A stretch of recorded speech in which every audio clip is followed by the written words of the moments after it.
Manqobah ke-15, nama Syekh Abdul Qadir seperti Ismul Azam. Di dalam kitab Haqaiqul Haqaiq diriwayatkan, ada seorang perempuan datang menghadap Syekh Abdul Qadir mengadukan hal anaknya, saya hanya mempunyai seorang anak. Kini ia hilang tenggelam ke dasar laut. Saya percaya dengan penuh keyakinan bahwa Syekh bisa mengembalikan lagi anak saya dan menghidupkan kembali, hidup seperti sedia kala. Untuk hal ini saya mohon pertolongannya. Mendengar keluhan dan permohonan perempuan itu, Syekh berkata, sekarang juga pulanglah dan anakmu sekarang sudah berada di rumahmu. Perempuan itu pulang dengan tergesa-gesa, setibanya di rumah, anaknya itu tidak ada. Sementara itu segera ia menghadap lagi kepada Syekh sambil menangis melapor bahwa anaknya itu tidak ada di rumahnya. Syekh berkata, sekarang anakmu sudah berada di rumahmu, sebaiknya kamu segera pulang. Perasaan rindu pada anaknya menggebu-gebu, namun setibanya di rumah anaknya belum juga ada.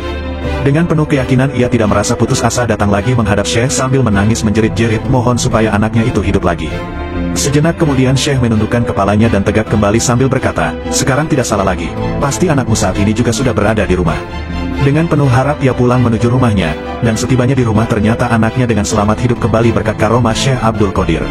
Menghadapi peristiwa ini Syekh Abdul Qadir bermunajat mengadukan halnya kepada Tuhan Yang Maha Kuasa sambil menumpahkan isi hatinya, sungguh saya merasa malu ya Allah, oleh seorang perempuan sampai 3 kali ia mengadukan hal anaknya, apa latar belakangnya dan apa pula hikmah dari segala rahasia keterlambatan ini.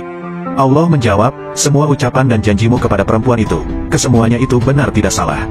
Dan untuk diketahui pada waktu pertama kamu mengatakan pada perempuan itu bahwa anaknya Sumah berada di rumah, waktu itu malaikat baru mengumpulkan tulang belulangnya yang berserakan, dan untuk perkataan dan janjimu yang kedua kalinya, juga tidak salah, karena waktu itu seluruh anggota tubuhnya baru utuh kembali dan dihidupkan, dan ketiga kalinya pada waktu perempuan itu tiba di rumahnya, si anak itu baru diangkat dari dasar laut dan dikembalikan ke rumahnya.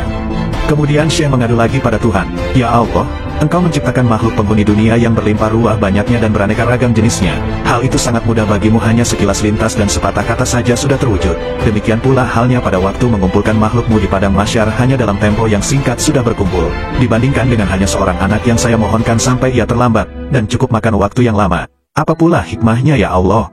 Ketika itu Allah bersabda, wahai Abdul Qadir, kamu jangan merasa sakit hati, sekarang kamu silakan minta pasti kuberi.